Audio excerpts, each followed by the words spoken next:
Welcome to the Final Girls podcast, where we continue being contrarians by publishing Christmas content in the middle of summer.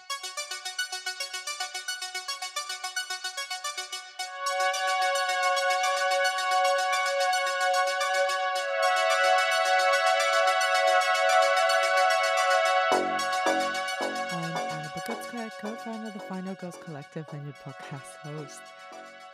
If you're new to the show, welcome. If you've never heard an episode of the Final Girls before, we take a horror trope and extend it and dive into it in excruciating detail sometimes.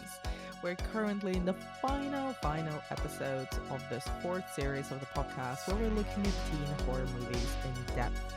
Very much bending the definition of who gets to be a teen in horror movies and really focusing on why teenagers and especially teenage girls make for some of the most compelling protagonists and sometimes villains of the genre. I have been on holiday recently, which explains but does not excuse the little gap between episodes. But this week we've got a 90-minute super-sized episode going very much in depth on the plot, the horror, the teenness, the release, the reception or lack of thereof of the 2019 Black Christmas.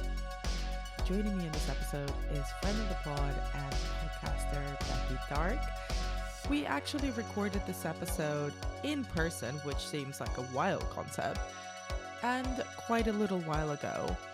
And I've been sitting on it for a bit, and re-listening to this episode was a fascinating experience because so many things have changed, and actually not that many things have changed at all since we recorded it.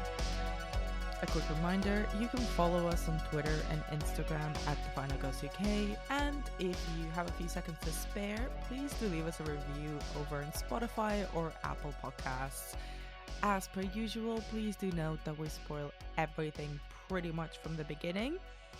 If you've seen the original Black Christmas from the 70s, this film doesn't really have that much to do with it plot-wise, but it does have a really intriguing twist to it. So if you haven't seen it, keep that in mind, but hopefully you will be convinced to give this film a chance if you haven't yet.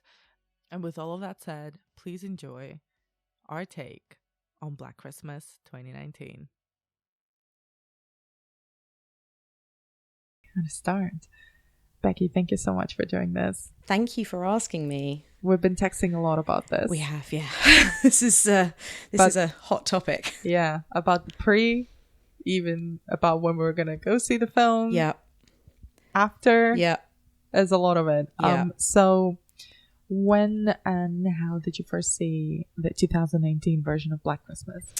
I had a wonderful day between Christmas and New Year when I took myself off and saw 3 different films at the cinema. It was one of the best days of my holiday. It was amazing. So I went and saw Little Women first, and then I went and saw Uncut Gems, and then I came back and saw the 10 o'clock showing of Black Christmas at the Big View at Westfield. So very sort of, palatial surroundings.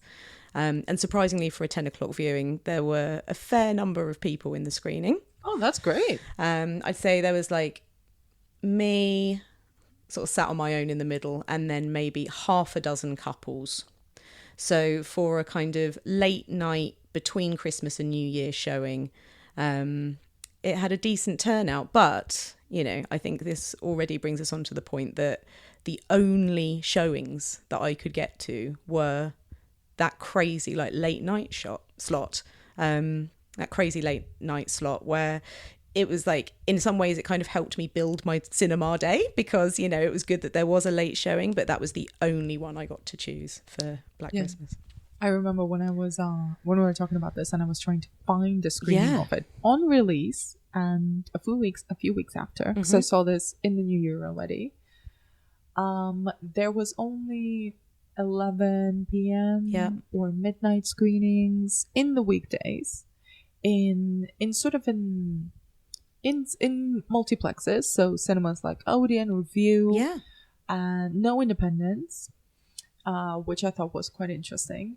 And it was just obnoxious. Like if I wanted to see that film, I'd have to go out on midnight on a Wednesday to a cinema where I'd have to get public transport. And by the time I got out of the film, probably public transport was not available anymore. And this is such minutia, but it informs people's decision to go see a film or not. Of course it does, yeah. And I ended up seeing it at a midday screening because, again, I'm a freelancer, so I can do that. Yep. In Islington at a View, and I was by myself entirely. Were you? Oh my goodness, the dream cinema experience. Dream and also harsh. Yeah. But you know, for someone who actually does enjoy that, I mean, it doesn't bode well for the film, but I did actually enjoy being in the cinema by myself. Yeah. Coincidentally, two random fellas came in mid-screening, about an hour in, wandered right in front of me, sort of stood at the back for a minute. I think they were in the wrong cinema. Right. And then wandered back out, but literally were wandering back and forth in front of me for a solid couple minutes. That's crazy. They were very confused about where they were. And that's when the slashing had already started, so I bet they were doubly confused. To be fair, if that was like the midnight screening, I'd have thought like, oh, well, they were probably drunk. But I mean, they were having a great Wednesday at midday if they were drunk at that point and confused. I think they were. But, you know, great experiences all around. Yeah. Weirdly, in my screening, a guy I think he worked for the cinema, at least I hope he did, kept coming in through the door at the bottom. He had a high vis on, would just walk up the right-hand aisle, stand at the top for a couple of minutes, and then just walk back down and let himself out again. He did that like 3 or 4 times through the course of the film. So distracting. And also, when you're watching a slasher film, it's like, and it's very dark, you know, it's like, who is that guy? Jesus. Yeah. Yeah. I mean... But so basically not optimal viewing experiences for either of us then. Yeah, definitely. But what did you think of the film? I was very pleasantly surprised. Did you have low expectations going in? Relatively. I'm a massive fan of the original. Quite a recent discovery of mine. But one of those ones that you kind of watch it and think, oh my God, like, why have I waited this long to watch it? You know, why hasn't this been in my life forever? Really, you know, it's such a quality film, and I really, really enjoy it. And it has kind of snuck its way onto my festive watch list now, which is nice to kind of break up the otherwise quite sort of candy schmaltz of Christmas time. Well, apart from Die Hard, of course. Yeah, you get Home Alone, Die Hard, Black Christmas. Yeah, exactly. Perfect. Bit of everything for everyone. Always Meet Me in St. Louis as well, and some Muppet Christmas Carol. Lovely. What a lovely festival. I know, it's eclectic, isn't it? Yeah.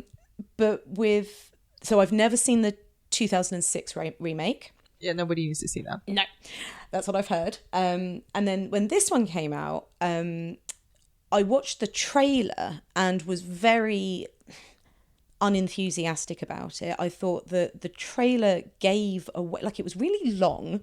It seemed to give away tons. It just, I remember sort of commenting afterwards to somebody like, why do people make trailers where they're essentially just showing the whole film start to end? I think like, that's really odd. That's a big issue in general. Yeah, like film trailers.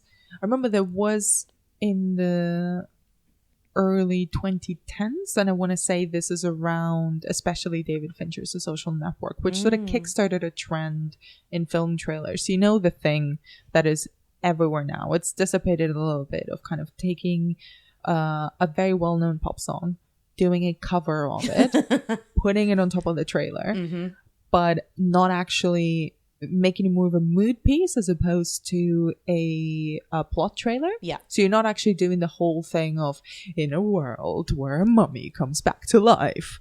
It's more of this is the story of a loner who gets really angry because he's rejected. So he builds a multi-billion social network that will transform communication as we know it forever. Yeah.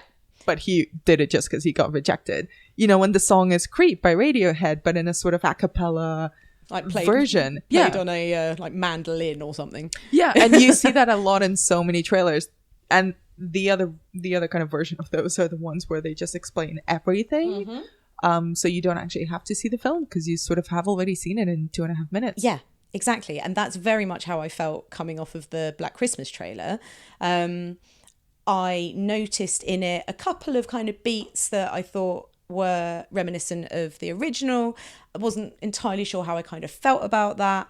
And then I kind of decided that I wasn't going to see it at the cinema. I was going to wait for it to come out on streaming or like, you know, show on TV or whatever. Probably not show on TV because that'd be years away. But, you know, I thought I'm not going to pay money to go and see it. And then when it hit cinemas, all of the pale, stale males took to social media and started slagging it off and saying that it was dreadful and saying that it was too woke and saying it was too feminist for its own good and saying that it had good intentions, but, you know, it just hadn't managed to pull off what it was trying to do. And I thought, I'm going to love this. I thought, if these guys all hate it as much as they do, I am going to love this film. And that's when I decided to go and see it, when all of the people whose opinions I don't particularly respect because they don't like the types of films that I like and I don't tend to like the sorts of films that they like, I was like, when they started slagging it off, I was like, this is going to be right up my street. I love it. I also love the review or tweet that you quoted of it's too feminist for its own good. In general, I think as most women, I love it when men tell me what's feminist and what's not, and me too. I the love limits that. of feminism bodes really well. Yeah. But it's interesting that it's kind of intentionality is the thing that those pale male and stale critics or influencers I can't even say it seriously took as offensive to a degree, because it's like, oh well, why is that not a plausible shtick that a film can use to, well, A, market itself, and B, be a response to something that is going on in a much wider sense culturally. In a way, the original Black Christmas also had quite a lot of political kind of meanings. You know, it famously talks about abortion and female sexuality in a very non-judgmental way, which is not what we usually see from and women having flaws. You know, Margot Kidder's character being, you know, essentially an alcoholic, but shown in a very sympathetic way. You know, her being allowed to have that flaw. I mean, I know that she then gets, you know, stabbed to death by a crystal unicorn or whatever, but still, you're right. You know, it had a lot of like, it was a very progressive film for 100%. Yeah, exactly. And yeah, you say, you know, the kind of intentionality of this film seems to have really rubbed some of those men up the wrong way. But I noticed in a lot of the reception to the film that, as well as that, the other side that seemed to be used against it was, oh, they tried. Oh, well done, baby. They had a nice idea, didn't they? But they didn't quite pull it off. Like, just review after review, so many of them were, oh, well, it had good intentions, but it doesn't quite work.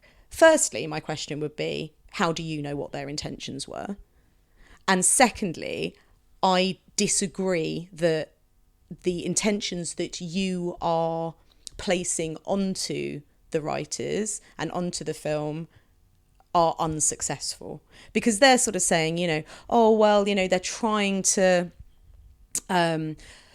lay this veil of kind of wokeness and feminism onto the kind of classic slasher formula, But unfortunately, because there's no tension and there's no scares, and all of the writing is far too on the nose, you know, it was a nice try, but unfortunately it just doesn't work. And it's like they're trying to point out like, oh, I get it. I get what you were trying to do. I understand these issues, but oh, shame it didn't work. So, okay, well, firstly, you probably don't really understand these issues. And I think it's kind of adorable that you're trying to pretend that you do. And secondly, who are you to say that it didn't work when the film isn't for you? I think it pisses them off that it has tried to, and in my opinion, succeeded in finding a different audience that isn't them.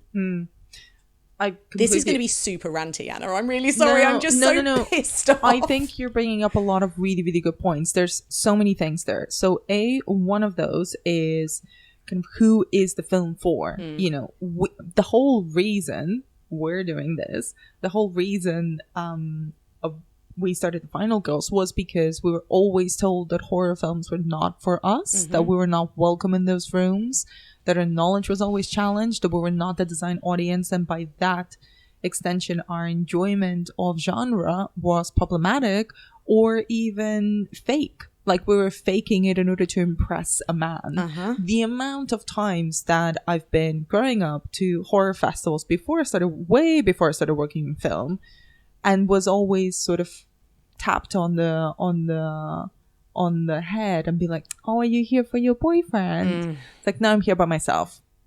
I'm here by myself because I want to see some slashers and some vampire films. Thank you very much.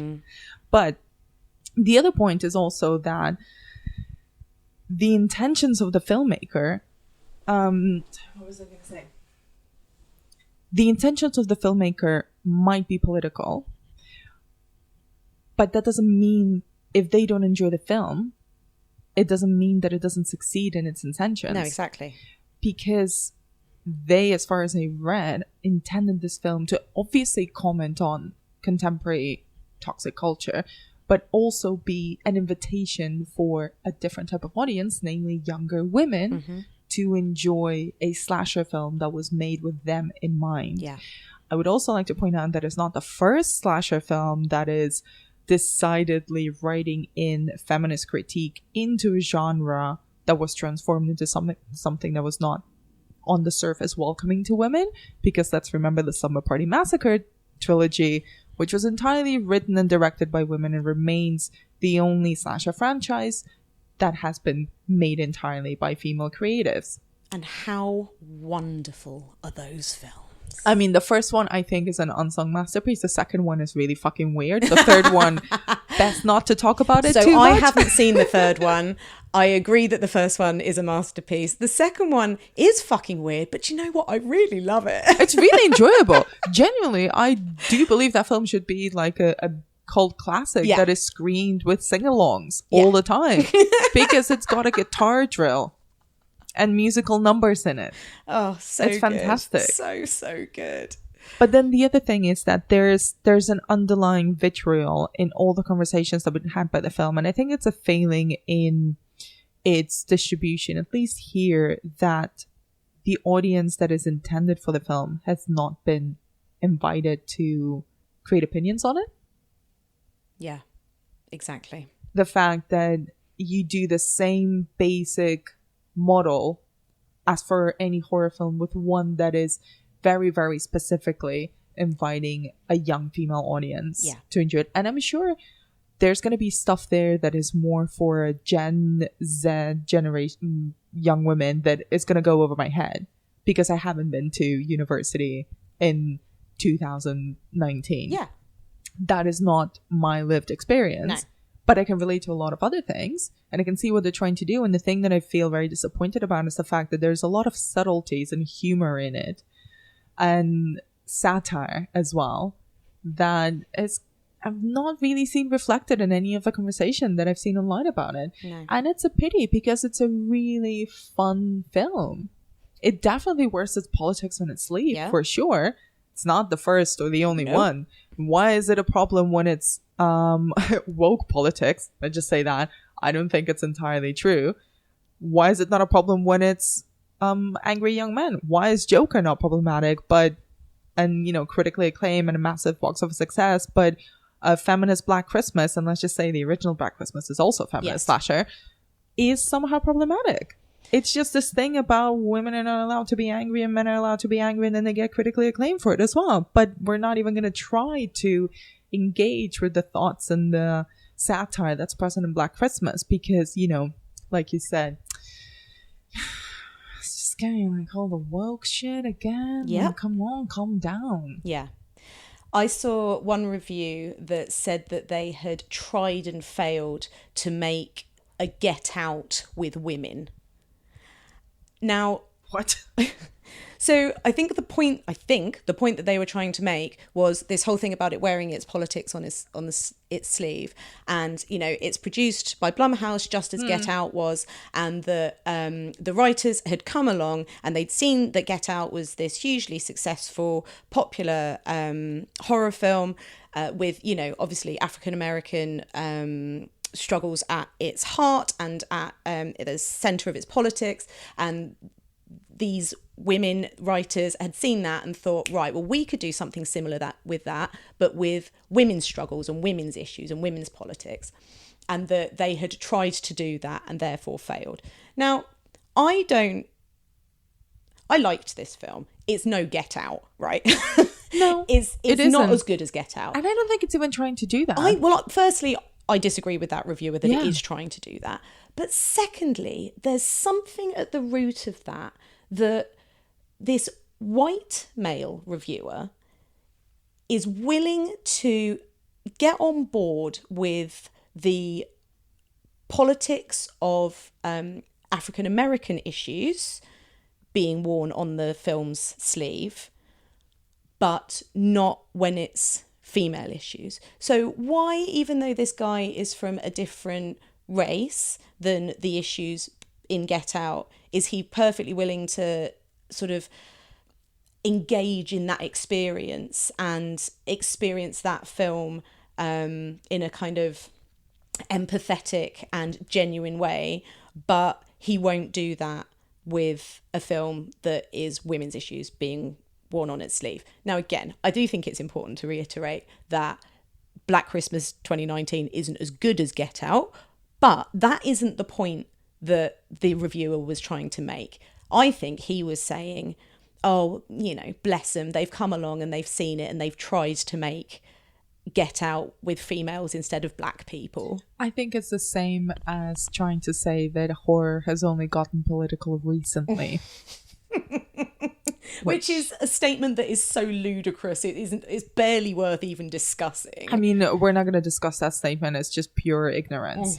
All art and all horror is political. Especially, I'd argue, in cinema, horror is extremely political because it allows filmmakers and artists to talk about taboo subjects because they're covered up with a commercial framework and with language that is accessible and understandable to anyone because it taps into a very basic universal human feeling, which is fear.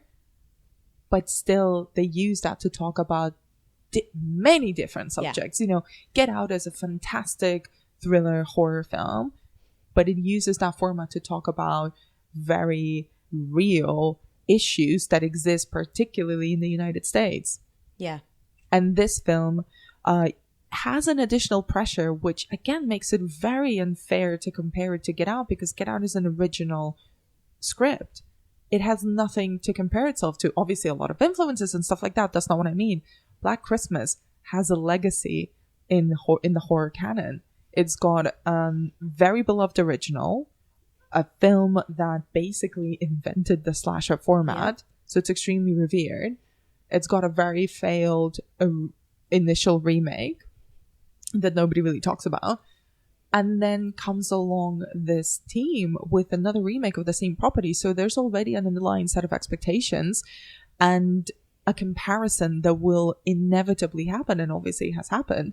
So I think it's almost, it's unfair to talk about that film, comparing it to something that was entirely an original production from someone who, is a huge talent, but also had not proven himself at that time in the horror space.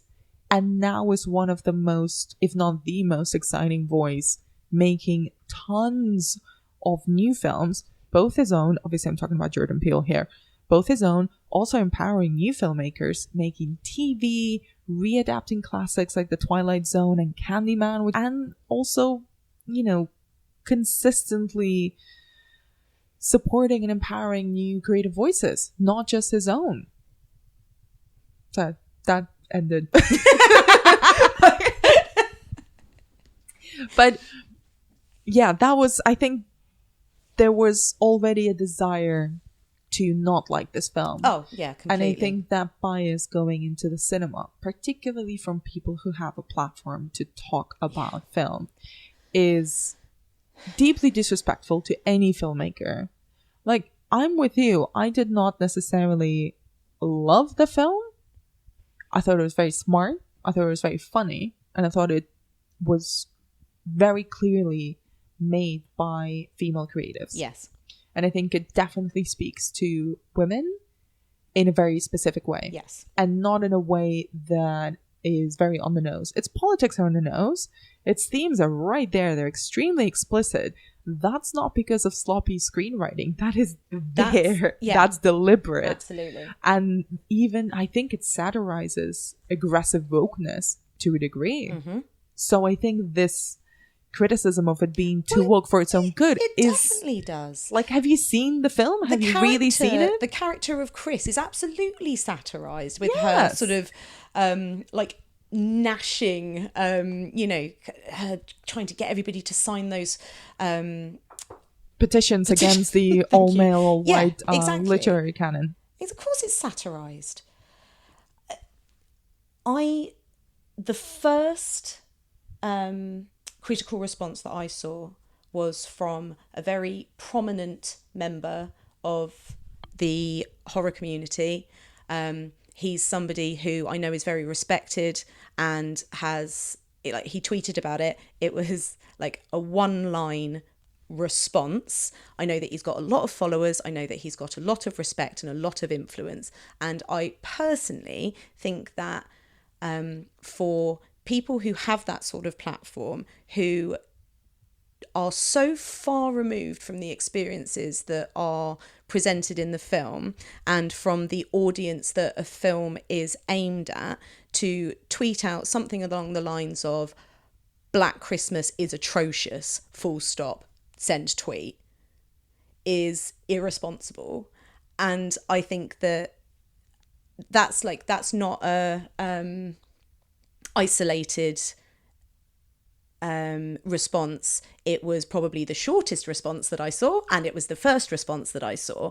But the fact that, firstly, publications aren't putting female reviewers out to review this film, I think is irresponsible. And secondly, fine, if you're a guy who is assigned Black Christmas to review, I think that you have a responsibility to look beyond the end of your nose and try to appreciate it in a critical way, rather than, as you said, looking at it through the same framework as every other horror film and trying to assume what it was trying to achieve, making judgments about whether you think it achieved that or not. I understand that that's what criticism is and that's what film critics do, but I just think that the knock-on effect for this particular film has been so palpable in terms of it having such a terrible rating on Rotten Tomatoes and other Metacritic and other aggregation sites, and the fact that you and I could barely get to see it unless we were willing to go at like late at night, or as you say, you're a freelancer, so you were able to go at the one kind of midday screening.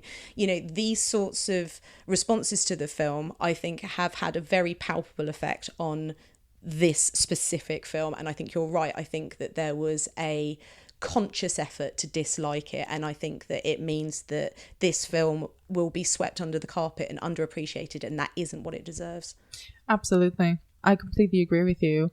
And I think there is a huge responsibility by critics to acknowledge their own bias. And I'd like to just say that I don't expect, or even want any film that's written or directed by women to be excellent. I want everyone to be able to have the ability to make shit films. Yeah. I want women should be able to fail as much Yeah. as men do without having to then be punished for the rest of their careers. Like if Sofia Coppola makes her Cats, I'm going to go see it and I'm going to say it's shit in the same way that I'm going to say that Tom Hooper's Cats is shit. Yeah. But the point being that it's not just because it's written and directed by women that we're having this conversation. It's because the bias by the critiques of it has been so obvious. It's irresponsible, like you say, because I think if you are in a position of media privileged or you have a platform, whatever that may be that your influence or your Twitter account or the outlet that you write for, I don't think just women should be reviewing films made by women. I think that's also lazy journalism to a degree. The fact that assuming that a female film critic would see so many more things than a male critic would, because then that just means that they're put on the women's beat and not sent to review, Fast and the Furious. That's absolutely right. And nobody's going to say that women can't review films that are just, solely about men. So I think the balance is there. Right. It is kind of quite palpable that all of the female genre journalists, critics, influencers that I've seen have been, if not effusive about the film, they've been intelligent in their criticism. Yes. They've not been needlessly dismissive. They might have been dismissive about its cinematic qualities, but they haven't just said, oh, it's tried and it's failed. Mm-hmm. It's to me too. Mm-hmm. That's not a great sentence, but essentially that's what it says. And I think in a few years, the film will gain so much more relevance. And I know this is, not a consolation prize, but I think it's a film that's come out at such a tense moment, then it's fallen in a cultural position where it's not being buried, but its right audience hasn't found it.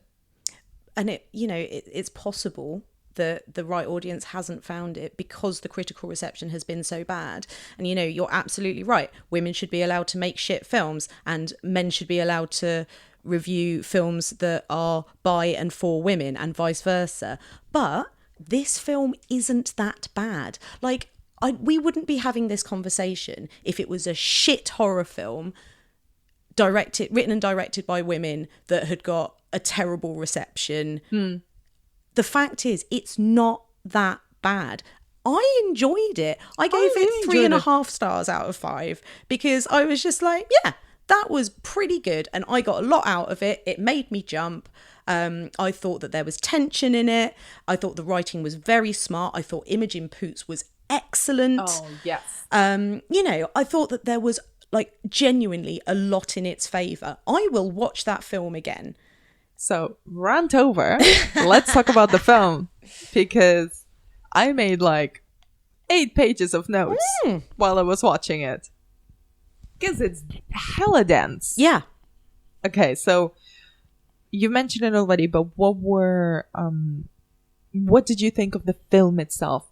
Forget about kind of the distribution, the marketing, the critiques, kind of the film itself. Did you enjoy? What did you think of it as a whole? Yeah, as I say, I think it was a decent slasher. It wasn't, so my taste in horror film, it wasn't quite bloody and gory enough for me. I like a bit of blood, I like a bit of gore. It was very PG-13. There was a lot of kind of cutaways at the crucial kind of kill moments. I like my movies to be a little bit more graphic than it was. I like my horror films to scare me. Now, interestingly, this isn't a film that has kind of kept me awake at night since. But it did have a couple of decent jump scares in it that made me jump in the cinema. Me there on my own with my popcorn, surrounded by late night couples, you know, sort of jumping away to myself. I thought it had decent tension. I thought the opening scene where the character Lindsay is first being kind of stalked down the street as she's walking home on her own. It's one of my favorite scenes. Really, really effective, I thought. A lot of the reviews that I've seen have sort of said that the film didn't build any tension. But I wonder with that, like, well, you know, I think tension is subjective. Like, what makes you tense is different to what makes me tense. And potentially what makes young women tense is very different to what makes kind of big gruff old men tense. Like, we were talking a little bit before we started recording about that scene and the fact that it so very simply taps into a genuinely this feeling or this constant ever present fear of being followed, of being by yourself on the street in the dark. And I think that's something that not that many men feel. I'm not going to say that all men. Hashtag not all men. But which is used in the film to brilliant effect. But I think it sort of taps into this particular balance of performing not being afraid, getting ready for something potentially happening, and also trying to get away as fast as possible. That weird being sentiment. Aware of where is there around here that's got lights on. I couldn't run down there because, you know, it's a dark alley. You know, where's the nearest public space that I could get to? What have I got on my feet? Shit, I've worn my high heels. I'm an idiot. You know, all of that stuff. The thing with the keys. Oh, it's when that thing happened, I was like, yes. Yeah. I can tell. Is that the first time you've seen that on film? I think I've seen it in short films. Okay. I haven't seen it, I don't think. None of them come to mind right now. I don't think I've ever seen it in a feature. And it was this weird thing of it's so familiar.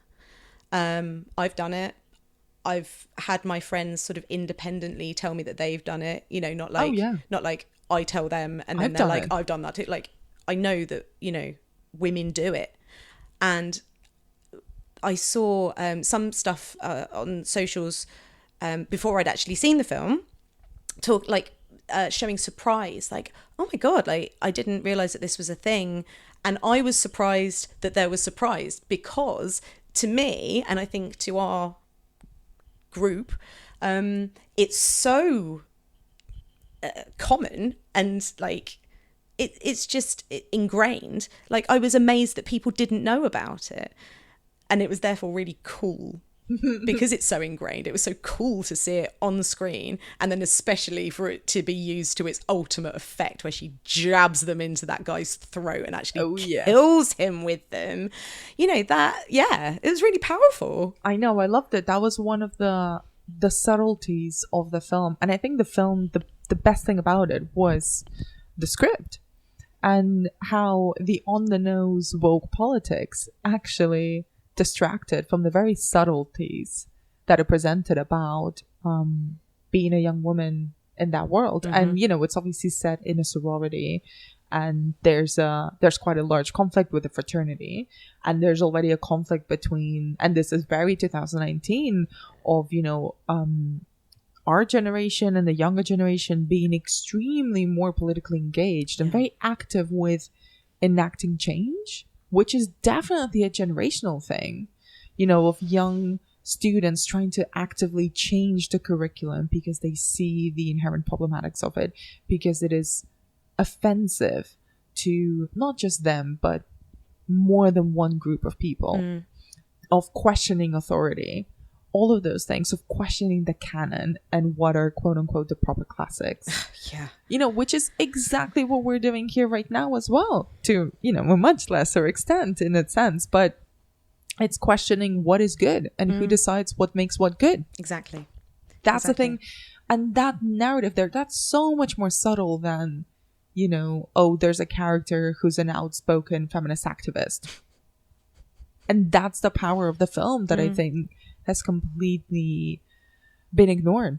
Or just not been realized, whether that's because people haven't put the effort into looking for it because they'd kind of dismissed it before they even went in, or whether it's because it's an experience that those people just aren't familiar with, and just so don't they're see it. unable to see it.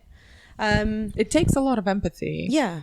to be able to engage with other people's experiences and accept them as reality, because it takes empathy, and it also takes like a lack of ego.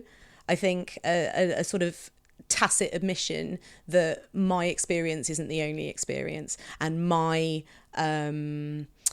my outlook and opinion on things isn't the only outlook and opinion. To be able to go into something open-minded.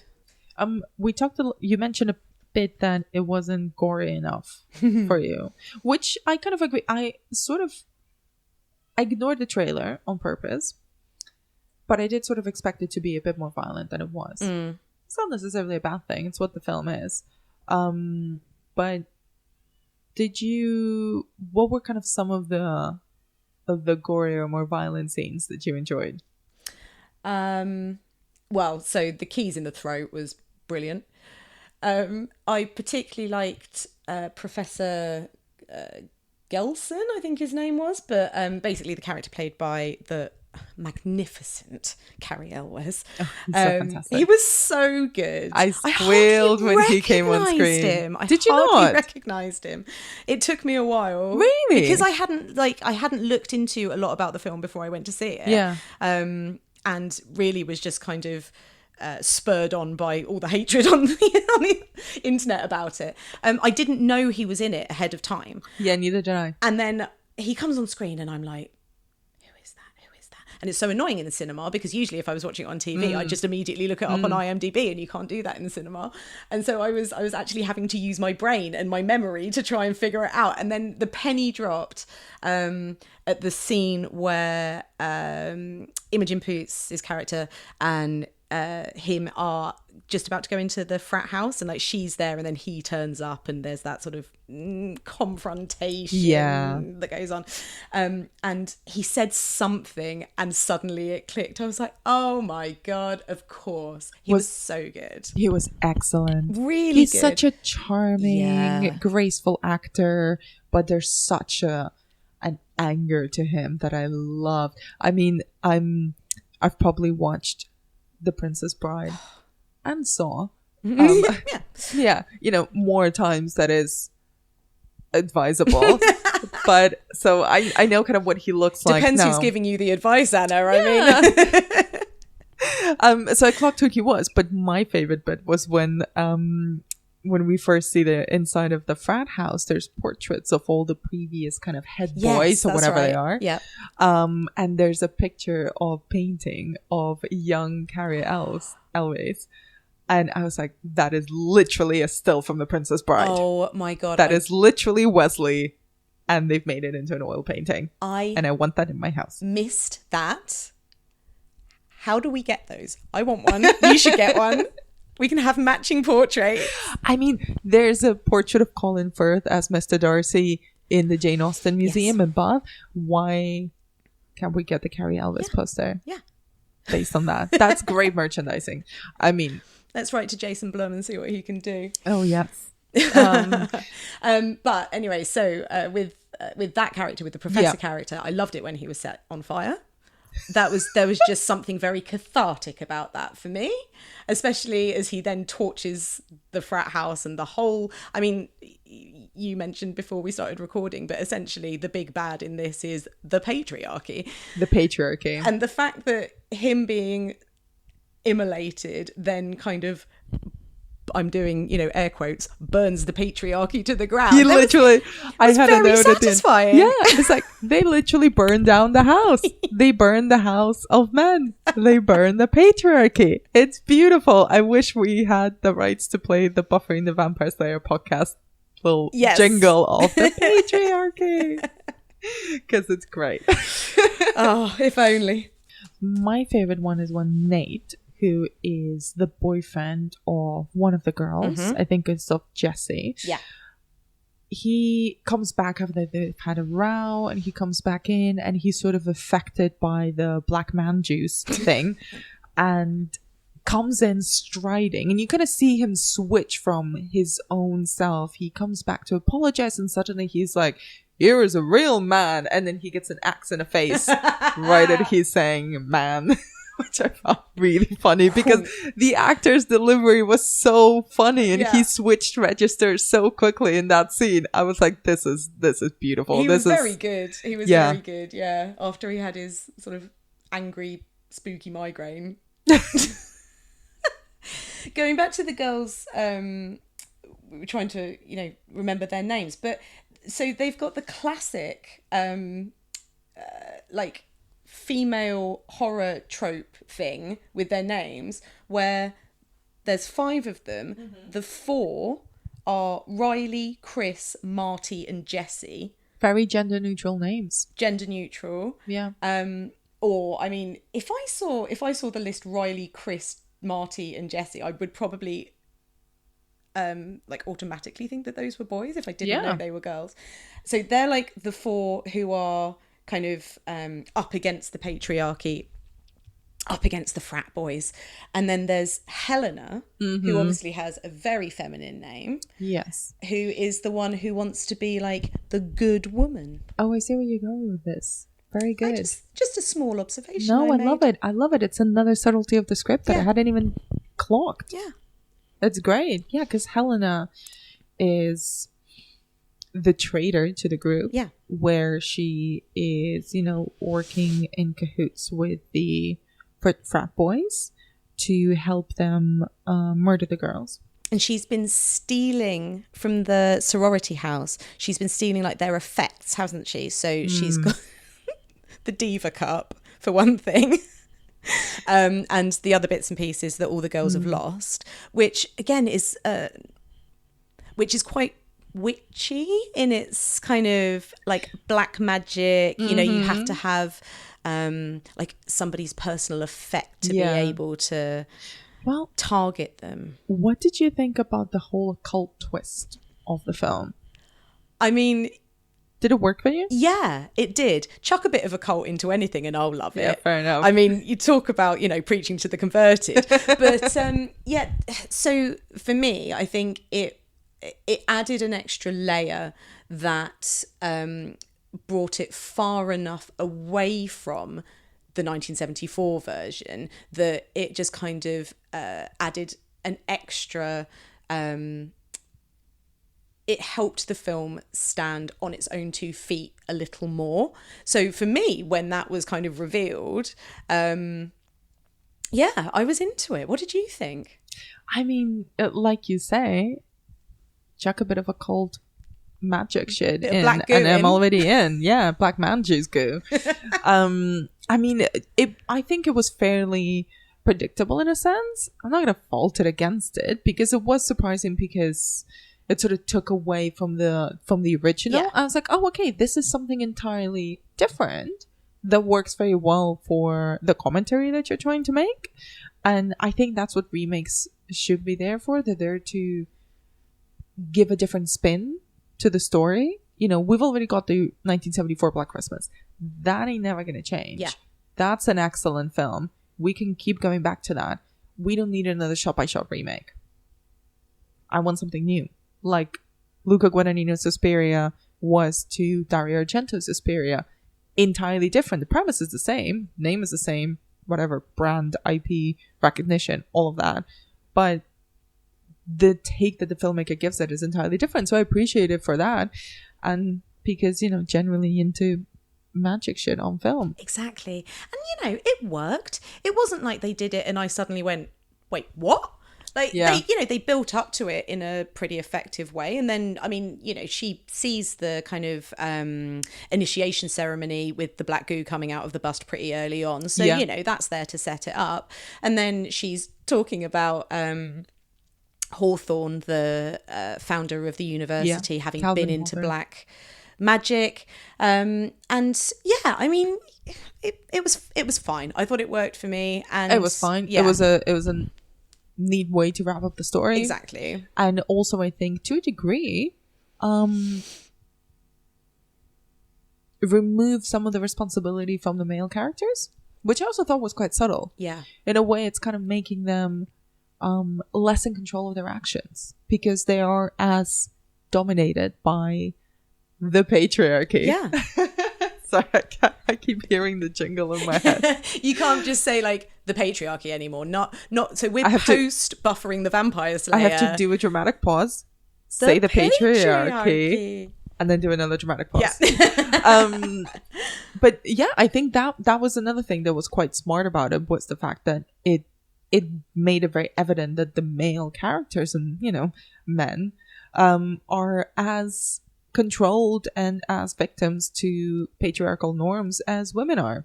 Yeah, absolutely. Just in different ways. And it wasn't just one masked killer that were after these girls. It wasn't an anomaly like it was in the first one. I mean, oh my God, talk about terrifying bad guys like, Billy. But it's not just another Michael, another Jason. It's not one guy that the final girl can get rid of and you're done. Like, it's the whole male population of the university or of that specific frat house. And actually, one of the most chilling moments for me is when Chris and Riley... One of the most chilling moments for me is when Chris and Riley they've escaped their sorority house, they're in the car, and they're going round to the other sorority house looking for help, and they open the door and it's happening there as well. Mm-hmm. And for me, that flashed back to a couple of really effective recent horror films. It reminded me of Us, going back to Jordan Peele, and it reminded me of The Invitation as well. This reveal that not only is it not just one killer and there are multiple killers that are after these girls, but also it's not just these girls. It's a whole bunch of men and they're after all the girls. And I found that, like, I didn't see that coming.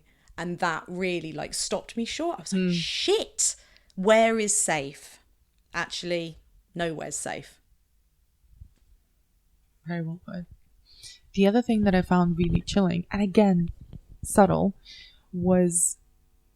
So there's two things.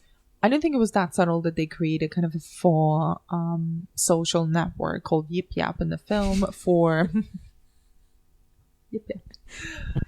For the demonic, let's say the occult demonic killers possessed by the misogynistic spirit of Calvin Hawthorne to communicate with its victims, right? So you say it like that, Anna, and it sounds ridiculous. I'm not pretending otherwise. Like, that's a fairly common trope, Sure. We could do a whole 3-hour conversation about social media horror films. Yeah. But what I found was interesting was the language of how he talked to these girls, you know, because a lot of it actually is not that different from what you get on dating sites. You know what I mean? Because a lot of it is like very, not even dating sites. Jesus Christ, Twitter.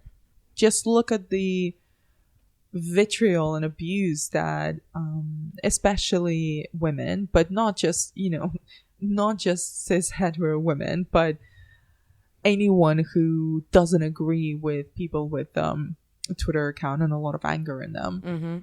The sort of conversations, the sort of turns of phrase, or, I'm going to see how much of a fight you're going to put up, or we're going to bring you down to your knees. Mm-hmm. Just very intentional threats that always have sort of a layer of sexual violence underneath them. it's not explicit, but it is if you are familiar with that language and have taught yourself how to respond to it in a way that minimizes the threat but doesn't address it directly, if you see what I mean. Yeah, I do. Yeah. The language used is really clever, and especially if you think about how, so, you know, Riley is a survivor of sexual violence. She's been date raped, and for somebody who is a survivor to be getting threatening text messages saying, I will bring you to your knees, you know, that is terrifying enough to any woman, as you say, if you read it within the context of kind of, well, the patriarchy, but especially the violent, angry incel section of the patriarchy. But within the film, for Riley to be receiving those sorts of messages with what we know about her past, that creates an extra kind of level for her character, I think. And one of the things that I didn't like about the film was that there were... I didn't think that there was enough consistency with the support that she gets from her girlfriends. So they're very willing to stage this kind of dramatic, very kind of theatrical protest to the boys at the frat house in their talent show, and they do, you know, this really confrontational kind of song and dance number about date rape and about you know, frat house culture and university culture and the threat to women, and they're very willing to kind of get on board with that and tell her to, you know, what was the line? You said it earlier. It's this amazing line about build yourself up, bitch, or something. Yeah. Incredible. Rebuild yourself, bitch. Yeah, amazing. Like all of that. But when she is then trying to say to them, you know, where's Helena? She should be home by now. And they're kind of poo-pooing her fears. When she's in the car with Chris and she's trying to talk to her about kind of Hawthorne and the black magic. Now, fair enough, that's, you know, not everybody is necessarily going to believe you, first of all, when you're trying to talk to them about like crazy black magic voodoo cult stuff. But I would have preferred it if, when Riley is trying to tell her girlfriend stuff that she is concerned about, that the writing had made them more accepting and for them to believe her, because I found it really frustrating that she was, at the end, she had to go to the frat house on her own. So fine, she meets Landon, her sort of love interest. Beginning of the love interest, yeah. But I would have preferred it if the girls had all gone together, because I thought it was a shame that it split them all off, and that was because she was trying to convince Chris of something and Chris basically didn't believe her. And there were a couple of instances of that through the film, and I found that a little disappointing. You see, I kind of find that quite interesting because the way that I read it, now I don't know if this was intentional by the writers of the film, so it was co-written by April Wolf and the film's director, Sophia Takal. I don't know if it's intentional, but I wonder if it is a way to give them a bit more humanity, because this idea of universal sisterhood, I think it's sometimes a bit pandering in films. Interesting. Okay. For my taste, especially in, you know, in this particular film, which is, you know, very heavily political, I would have seen it as disingenuous if they had presented all of these female characters, who are young women in college, as all on the, you know, incredibly articulate politically, incredibly articulate about their own trauma and other people's trauma, very supportive in all the right ways all the time. Because I think that makes them less human, because people and friends, girlfriends or male friends, it's very difficult not just to deal with trauma and assault, but also to help someone who has been through that. Yeah, of course. Because there is no such thing as a perfect victim. And there is no such thing as a perfect way of dealing with trauma and assault. And we've been sort of taught the idea that there is a perfect way. And if you look at, you know, even the news and the way that assault or survivors of assault or abuse are covered and presented, the doubt is always put on them. So I think that's actually one of the things that I really like, the fact that they fought and disagreed, the fact that they failed each other, but then took responsibility for that and admitted that, oh, maybe I wasn't doing the right thing for you. Not in general, but for my friend Riley, who did not need this, but she needed this. And maybe she didn't articulate it, but that doesn't matter. So it was the process of them tenderly realizing the things that they needed and what boundaries they were not willing to push. Like Riley was initially not wanting to put herself on that stage in front of the person who had abused her. But she did. And she choked a bit, but then she went through it.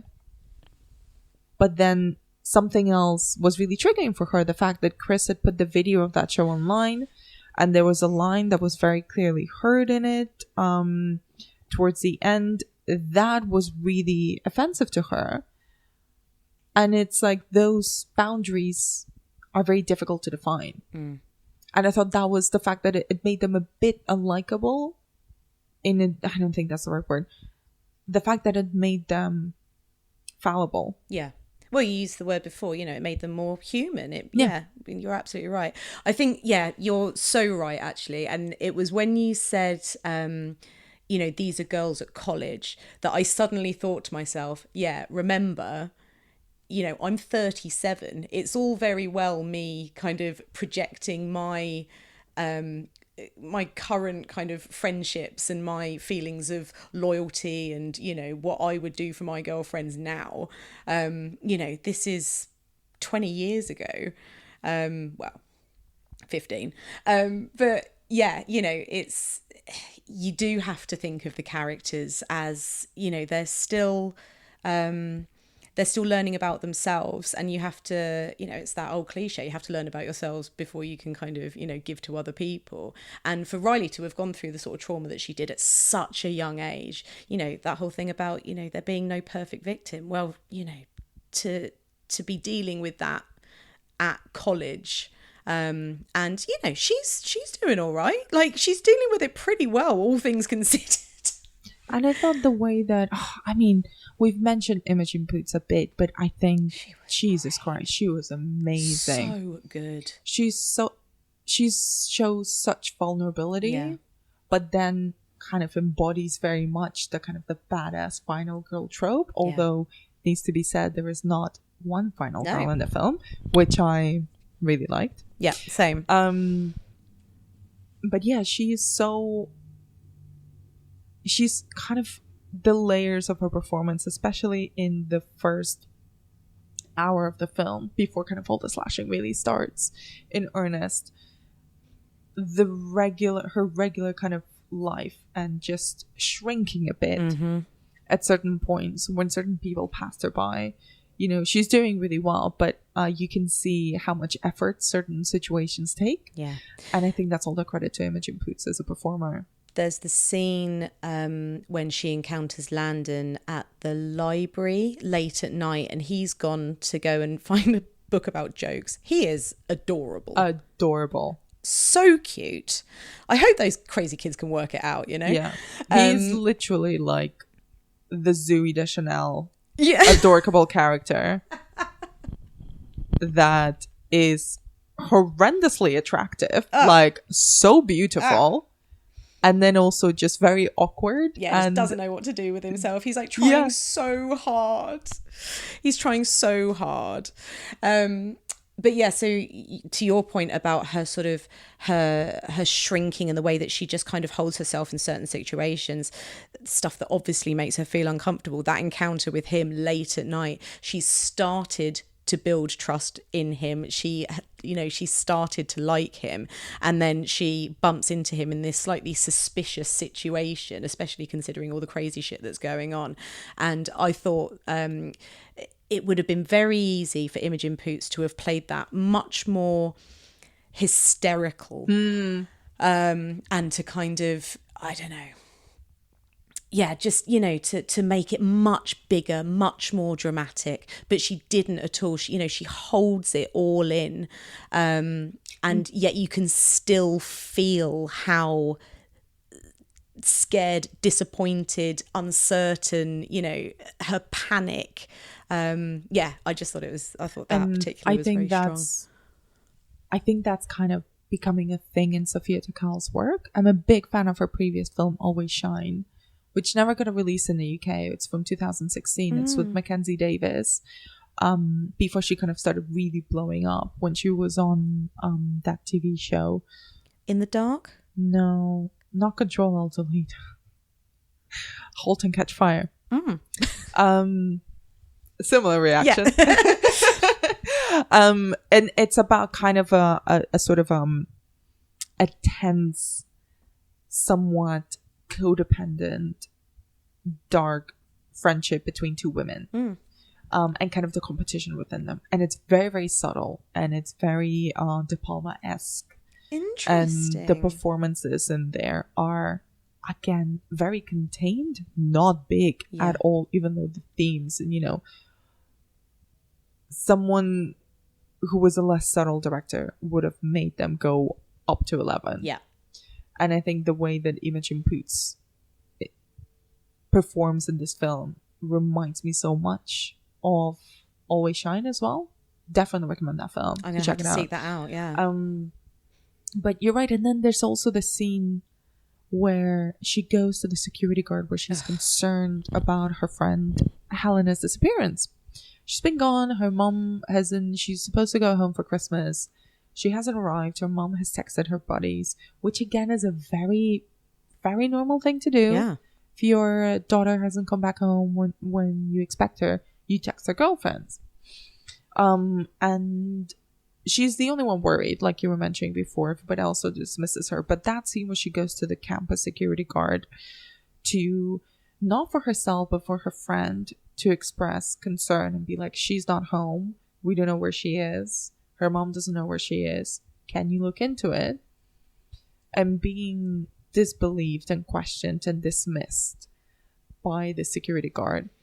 That's the moment where she sort of starts to unravel. And you can tell that that's a bit much. Even though it's not for her, it's not her experience, but it obviously reminds her. Again, she's not being believed. Yeah. Yeah. And again, she could have, started shouting. She could have thrown something. She could have stormed out of there. But the writing or the performance, the direction, what the character does is she's so aware that if she does that, she will be labelled by this man as a hysterical young woman. And not taken seriously. And so what she's having to do is keep it in. Keep your voice level. Try to explain it again. Point out the facts. Explain that other adults are also concerned. Keep your body language passive. All of this stuff that she does so well, but underneath you can see her, as you say, starting to unravel and realise again she's not being believed. And I genuinely think that scene and so many other details in the film that we've been talking about will go over the head of someone who's not familiar with that self-imposed norms and the self-awareness of yourself and what will happen if that women and, you know, other You mean people somebody have- who has the type of privilege that you can walk into somebody who has authority and tell them something and you'll be automatically believed? Yeah, pretty much. Yeah. Yeah. Yeah. Yeah. The fact that your experience or concern is not questioned. Yeah. It's kind of hard when we always agree. I know. Let's talk. We talked about sisterhood. We talked about the good women. That's We talked amazing. about the ending. Classic feminist podcast. Sisterhood. There's one thing that I really wanted to chat about, and maybe because I've thought a lot about this in my work, but kind of it really resonated with me. And again, I think it's kind of one of the things that nobody's really talking about is the Cary Elwes character. He, when we first meet him, he's extremely passive aggressive, but in a way that intellectuals are. He's an academic.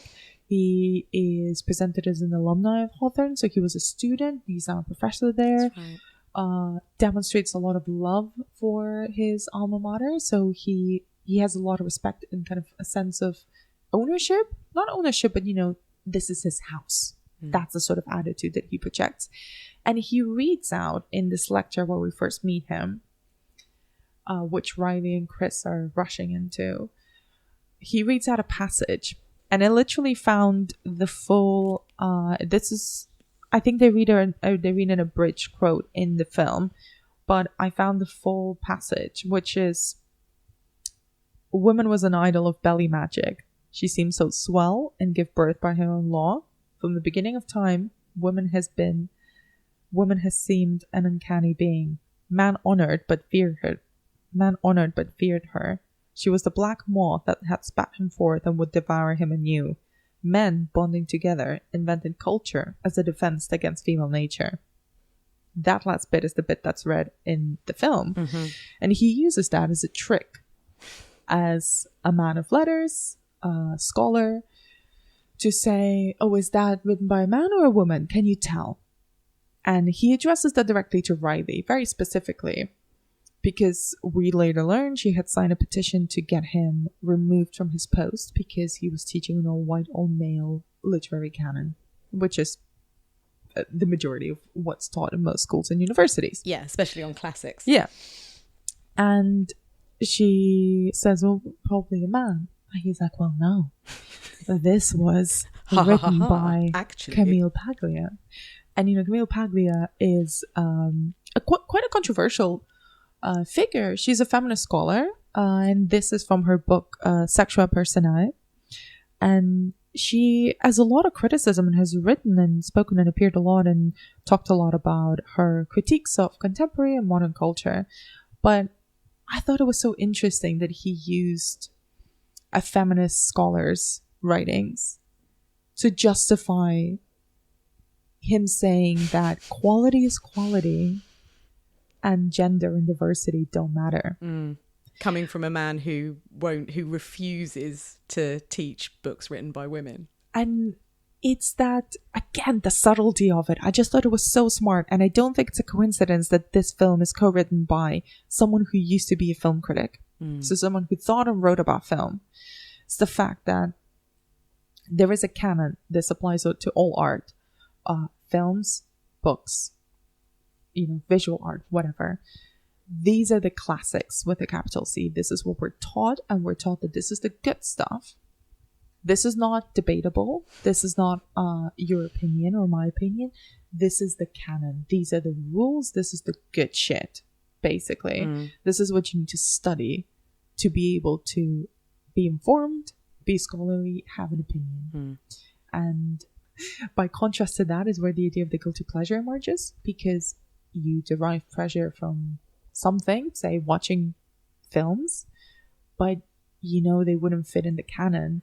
So they're not really good, so you should feel guilty about enjoying them. Yeah, because really, you know, it's a bit of a waste of time. You could be using that time reading Plato.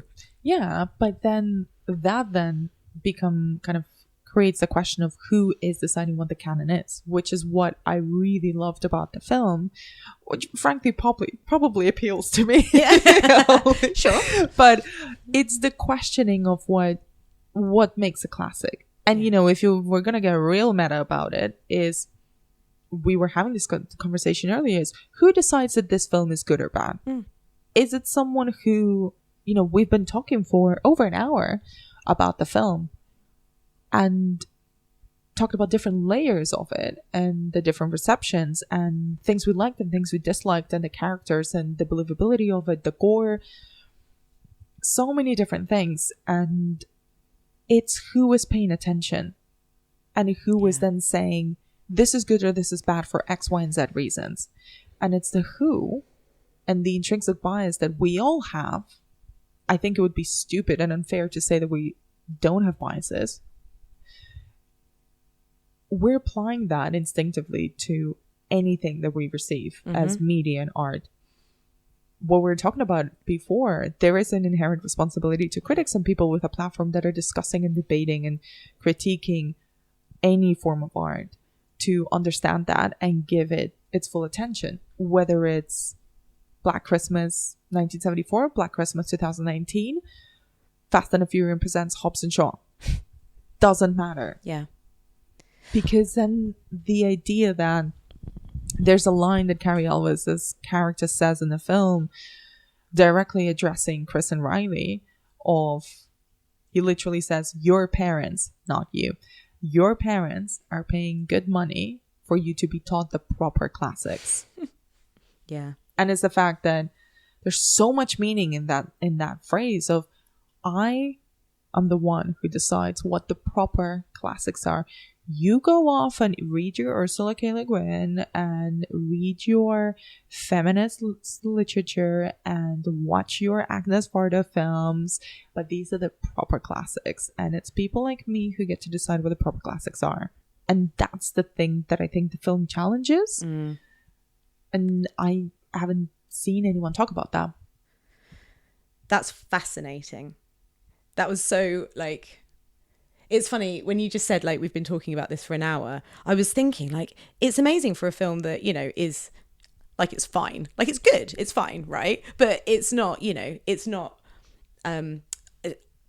there is mixed feeling about how legitimate or valuable, like, end of year lists are, for example. But so Black Christmas didn't make it onto my end of 2019 list. It didn't. It's fine. But isn't it interesting that you and I have managed to sit here and talk about it for this long? And as you say, unpick all of these things, look at all of these different layers. And I haven't seen that anywhere else. I've barely seen any discussion really about the film that isn't dismissal in just very kind of top line reviews or even one line comments on tweets. And I mean, I didn't know any of that stuff that you've just gone into about the kind of feminist scholars and you know, it just makes me think, like, if I'm coming to the film with a very open mind and with a kind of slightly defiant wish to enjoy it because I know all these other people didn't, what somebody coming into it with a closed mind who will just probably sit there thinking about their shopping list while it goes on in front of them, why they're not kind of getting stuff out of it. Does that make sense? Yeah. It's the intention that you bring to the film. And, you know, I think it's incredibly smart and layered. I think it sort of fails as a slasher film. Because, you know, I'll be the first one to say slasher films are not particularly my favorite subgenre of horror because they don't scare me. I think that the bits of this film that scared me tapped into the female experience in ways that I haven't seen slasher films tap into before. Same. That's why I thought it was terrifying, because I could see that the people making it knew that the true terror was not the dude that was gonna murder the young women in an inventive, creative way. And, you know, the angel in the snow death, pretty cool looking, but that's not the scary bit. No. For me. No, the scary bit is when sort of 2 minutes before that, she's walking down the street and there's a guy behind her on his phone and she's getting scary text messages and it doesn't turn out to be him. He goes and turns and goes into another house and it turns out he's harmless. But how many times have you or I been in a similar situation where you're walking down and you hear somebody behind you and you're just thinking to yourself, please don't like drop in step with me. Please don't speak to me. Please don't come over. Like, you know, that is where the fear comes from. And that's what I was saying earlier about reviewers who have said that it doesn't have any tension. It's like, again, well, where does your feeling of tension come from? I found, you know, I mean, you know, that's the beauty of horror films in general, is the fact that everyone's fears, particular fears, are so personal. Mm-hmm. You might find jump scares or slashers or, you know, masked men with a big ass knife terrifying, or you might find creepy empty houses terrifying, or bees really scary. You know, I still can't fucking watch Candyman more than every couple of years. Or you might find body horror really terrifying. Clowns. Mine's clowns. Yeah, there's so many different things that horror films can tap into because human fear is so wide and personal. So some things might work for you, might not work for me. But that's fine. And actually, also, the fact that it doesn't necessarily succeed as a scary slasher film is in some ways in its favour, because I will probably be thinking about this film for longer because of those more insidious fears that it taps into, rather than it being a film that has made me scared of yet another crazy knife-wielding maniac. Yeah. And I think one of the interesting, oh man, I just thought of this. I'm just thinking maybe one of the reasons why it's been sort of rejected by, say, the horror influencers, that seems so weird, by kind of the established horror media, might be because its killer is not one person who you can turn into an icon. This is a bit of a tangent, but stay with me. There's been recently a figurine of Laurie Strode that's been released. Laurie Strode, one of the OG Final Girls, played by Jamie Lee Curtis in the Halloween franchise, right? There was so much merchandising and stuff and costumes and masks and figurines and whatever you want of the killer. Think Freddy, think Jason, think Michael Myers, think Freddy Krueger, all of them. There's no such thing of the final girl to a degree. So, you know, the icon is always the killer. Mm-hmm. And the killer mostly, you know, with some choice exceptions, is a big man. And sometimes it's kind of a hunk of a beast that's sort of faceless, like Michael Myers, and that's kind of its power. And sometimes it's a supernatural killer like Freddy Krueger. You know, I'm not dismissing those characters at all. They're icons for many reasons. But what's really interesting in this film, and what makes it a bit less appealing, I guess, for that audience, is the fact that you can't make any of the villains into an icon because they're a mass. Yeah. You know, the literal mastermind, to a degree, is the legacy of Calvin Hawthorne, who we only see as a statue, as a bust. Mm-hmm.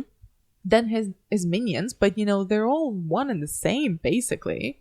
They even code them as such. You know, they're all wearing the same cloaks. They're in this frat. I was going to say, actually, and I'm pretty sure this was a conscious choice, but certainly at the end, where there's the sort of big, you know, climax fight going on, I couldn't tell like which one was which and who was being killed by who, because they are absolutely just identikit frat boys. And at one point I was worried Landon was going to get murdered. Isn't it interesting that he's a person of colour? So I wonder if that was in any way a choice to make him stand out from the crowd a little bit. You know, he wasn't just identikit. I don't know. I mean, I can't really speak with any type of eloquence about the African American experience at all. I don't know if that was a specific choice. He might have just been the best actor on the day. Turned up to the auditions. Yeah, no, I've got no idea. But that only literally just occurred to me that out of all of the guys in it, he's actually the only one that looks significantly different, because all of the rest of them are just kind of clean and chiseled and white and fair. And I mean, can we talk about the frat boys for a second? I have to say, the actors who played them were very good at being so nasty. Yeah. And nasty in ways that were quite subtle, like Brian, who we're told raped Riley, our protagonist. The way that he fucking chews that gum got so under my skin. Literally.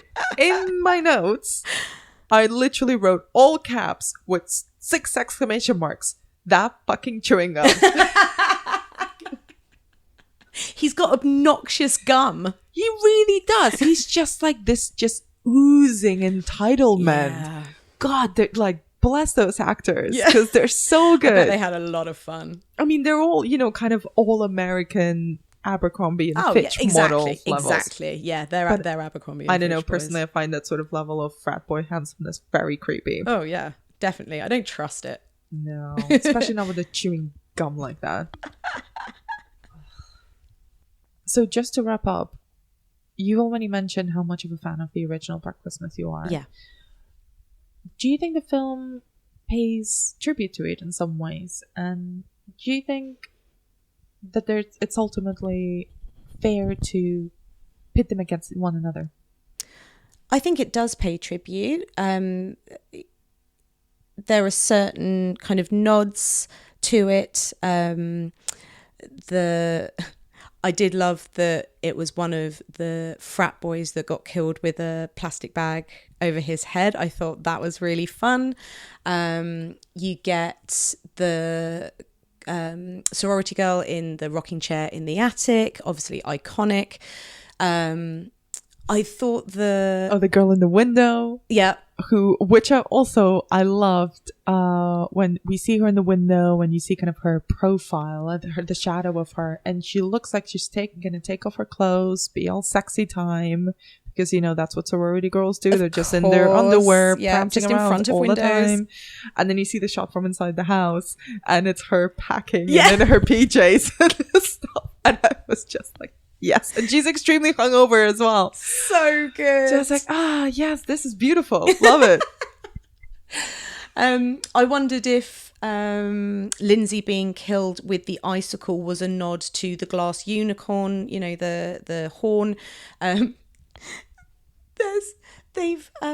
The cat, so it's Claude in the first in the 1974 version, and they've got a girl cat and they've called her Claudette. If we think about April Wolf and Sophia Takal, thank you.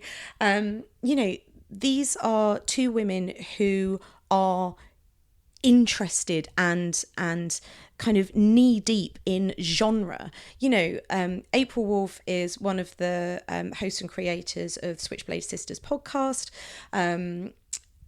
Sophia Takal she was first brought on board by Jason Blum to do the, I think it's New Year, New You episode of the Hulu series In the Dark. So, these are women who it's not like they're a first-time writer and director who have been brought on board to make a low-budget horror film or a mid-budget horror film. These are women who have knowledge and respect for the genre, and there's no way that they would have gone into this, not having knowledge of, and I assume, although I haven't actually heard them talk about it, love for the original film. And I think that all of those nods will have been done through kind of respect and as a tribute, is exactly as you said. I thought that they pretty much worked for me. I didn't think any of it was particularly kind of jarring or offensive. I thought it was fun. I don't know the thing about comparing sequels or remakes or reboots or whatever downer a canon back to the original IP is always just such a muddy subject. You know, it's not a patch on the first one, you know, I can say that, but did it bring a new spin to it? Yes, it did. Did it have something to say? Yes, it did.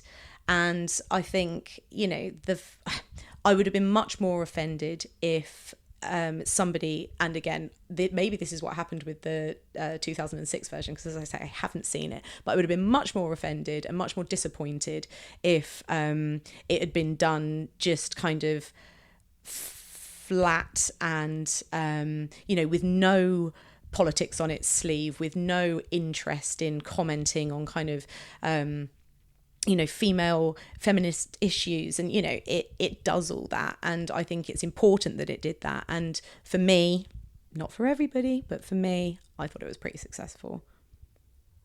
Beautiful way to wrap up. Thank you so much. I mean, we've been talking for literally 90 minutes about this film. Thank you for letting me rant for 90 minutes. Mate, that's the fact that we've talked for 90 minutes about this film and still could go on is kind of, I think, pays tribute to the fact that there's a lot to it, and the very knee-jerk dismissal of it is maybe a bit biased. I agree. I think the knee-jerk dismissal is unfounded and unfair. And, you know, it's a fun little film, and the fact that it's got 40% on Rotten Tomatoes and it's getting 1% from and it's getting 1 star from The Guardian, I just think is completely, well, it's ridiculous. That's all I'm gonna say. Thank you so much, Becky. Thanks, Anna.